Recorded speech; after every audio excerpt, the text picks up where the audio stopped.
Okay, so chapter number 6, secondary activities, page number 52. In the last class, we were talking about Ruhr, the place in Germany, which is famous for iron and coal. Coal factories फिर हमने देखा कि किस तरीके से जैसे जैसे demand कम हो जाती है, जैसे आयरन की या कोल की डिमांड कम हो गई, तो उसके साथ साथ जो इंडस्ट्रीज हैं वो भी अपना जो उनकी इम्पोर्टेंस है वो कम हो जाती है या खो देती है।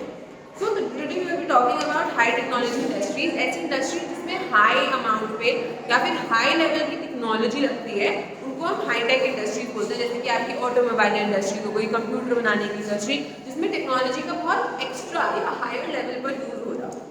हाई टेक्नोलॉजी और simply high tech is the latest generation of manufacturing activities. एकदम लेटेस्ट जनरेशन है मैन्युफैक्चरिंग एक्टिविटीज का। It is best understood as the application of intensive research and development. इसको बेस्ट कैसे इसका सब, जैसे जब आप इन चीज़ को रिसर्च करो, जैसे हर टेक्नोलॉजी वाली इंडस्ट्रीज हैं, कंप्यूटर बेस्ड इंडस्ट्रीज हैं, जिनकी मैन्युफैक्चरिंग बहुत हाई लेवल पे हो रही है, हाई स्केल पे हो रही है, इसके लिए अच्छी रिसर्च, अच्छी डेवलपमेंट करने की जरूरत पड़ती है। Efforts leading to the manufacture of products of an advanced scientific and engineering character। तो और इससे जो प्रोडक्ट्स बनते हैं, इससे जो प्रोडक्ट्स निकल के आते हैं, they are of advanced characters, इनके बहुत अच्छे इंजीनियरिंग के मास्टरपीस होते हैं, साइंटिफिकली बनाए जाते हैं। प्रोफेशनल, जैसे कि वाइट, याद रखना वाइट कॉलर जॉब जिनको बोलते हैं, जो प्रोफेशनल वर्कर्स होते हैं, जो रिसर्च और डेवलपमेंट में इन्वॉल्व होते हैं। So professional white collar workers make up a large share of total workforce. और इसी में जो आपकी प्रोफेशनल वर्कर्स हैं, वाइट कॉलर जॉब्स जो होती हैं आपकी, white collar jobs, professional workers जो हैं आपके, वो इसका पार्ट है। Now these highly skilled specialists greatly outnumber the actual production, यानी कि blue collar laborers। एक होते हैं white collar laborers और एक होते हैं blue collar laborers। तो blue collar कौन है? जो कि actually these highly skilled specialists, जो white collar होते हैं वो कौन है? वो highly skilled specialists हैं, greatly outnumber the actual blue collar, और ये blue collar जॉब करने वालों से ज्यादा है।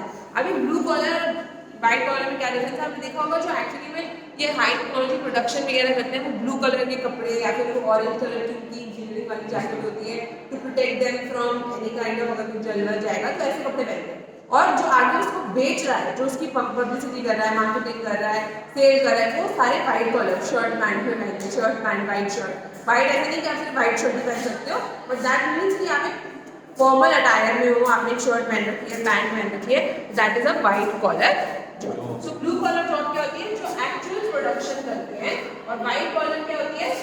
जो प्रोफेशनल होते हैं, और प्रोफेशनल ज्यादा है compare to blue collar. Robotics on the assembly line, computer aided design and manufacturing.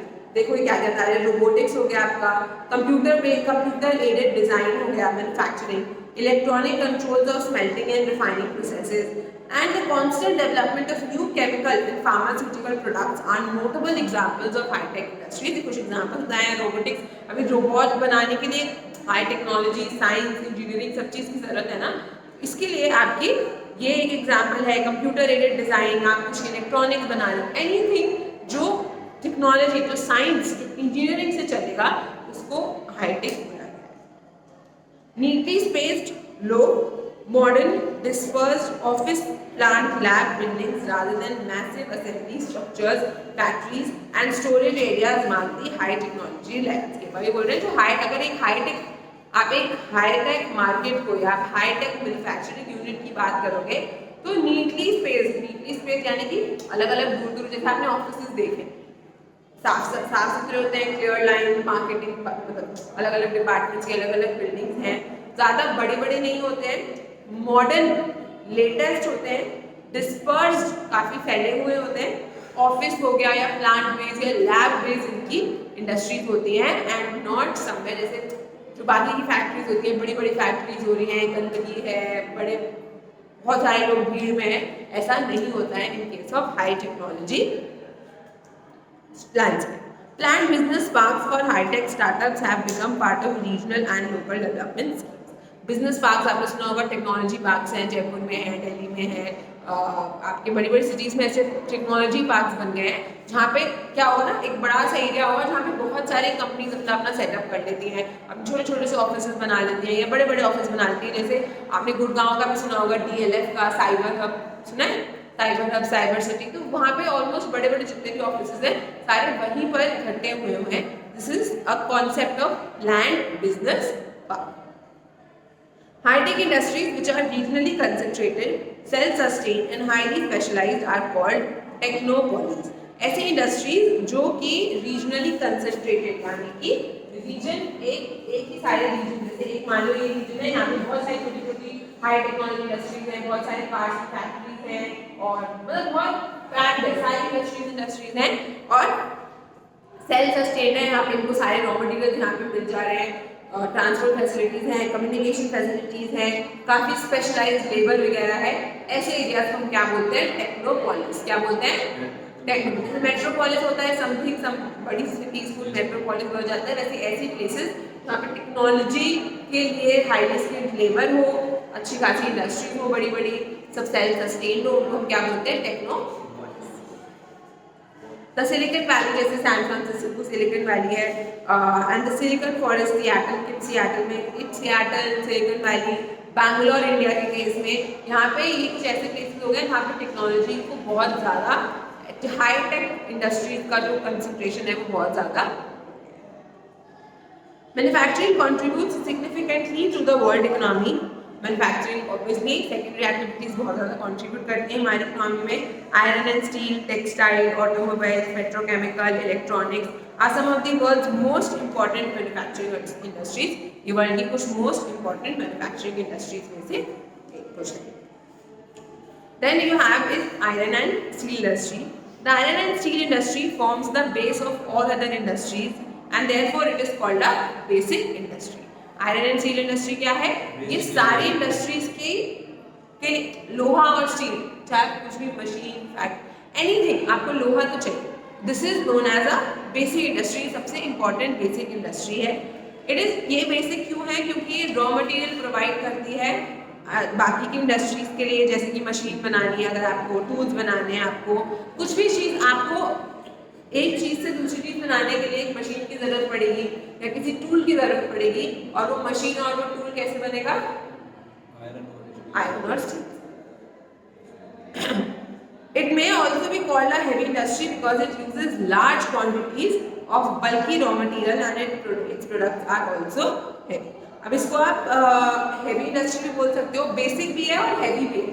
Basic क्यों है? क्योंकि ये प्राइमरी इंडस्ट्री है जो बाकी इंडस्ट्रीज को रॉ मटेरियल्स प्रोवाइड करती है।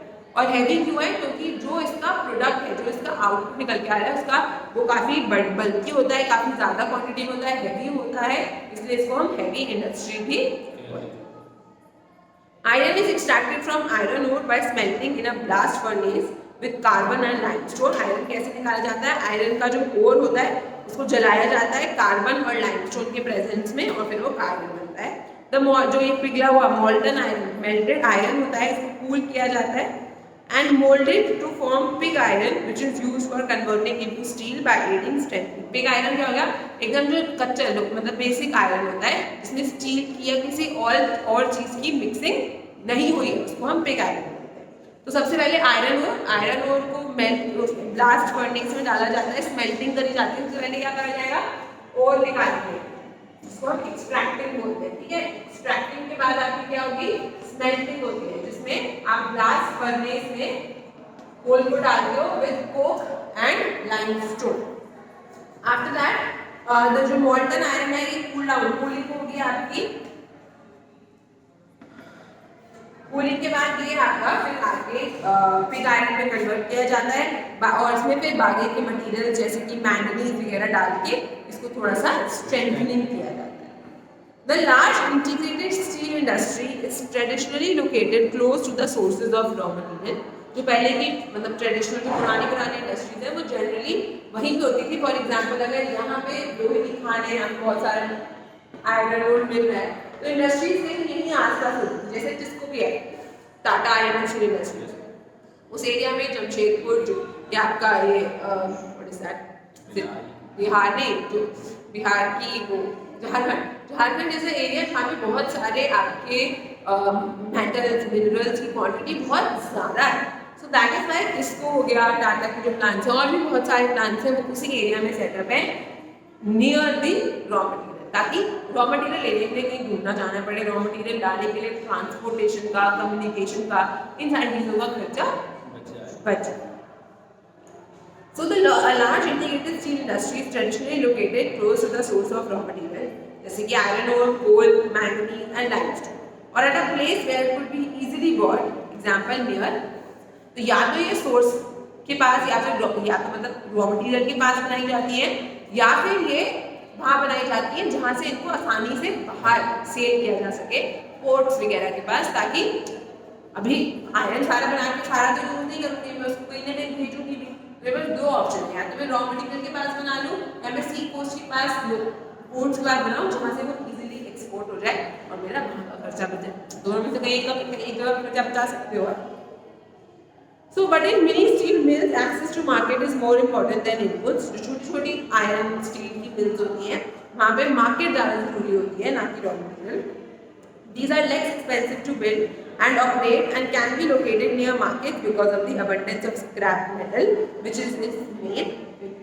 जो छोटी मिल्स होती है वो क्या करती है, वो ये पूरा प्रोसेस नहीं करती है, एक्सट्रैक्शन का, स्मेल्टिंग का, उसके बाद उसको कूल डाउन का, ये सारा छोटी मिल्स क्या करती है, जो स्क्रैप मेटल होता है, स्क्रैप मेटल यानी कि जो लोहा बच जाता है, जो लोहा लोग फेंक देते हैं या डिस्कार्ड कर देते हैं, उस पर डिपेंडेंट होती है, उसको मेल्ट करके दूसरे फॉर्म में, या स्क्रैप मतलब हो गया बचा हुआ लोहा, जैसे आप कोई बना रहे हो, आपने एक लोहे की शीट लाई, उससे आपने टेबल काट दिया, जरूरी तो नहीं है ना कि पूरी की पूरी शीट से टेबल बन जाएगा, हो सकता है कुछ बच जाए उसमें से, तो उसको हम क्या बोलते थे, स्क्रैप मेटल, यानी कि पूरा एग्जैक्टली आयरन नहीं मिलता है, वो फ्रेश आयरन ओर नहीं निकालते हैं, वो पुराना बचा हुआ या फिर रिसाइकल या फिर एक्स्ट्रा जो मेटल होता है उसको यूज करके उनकी इंडस्ट्री चलती है।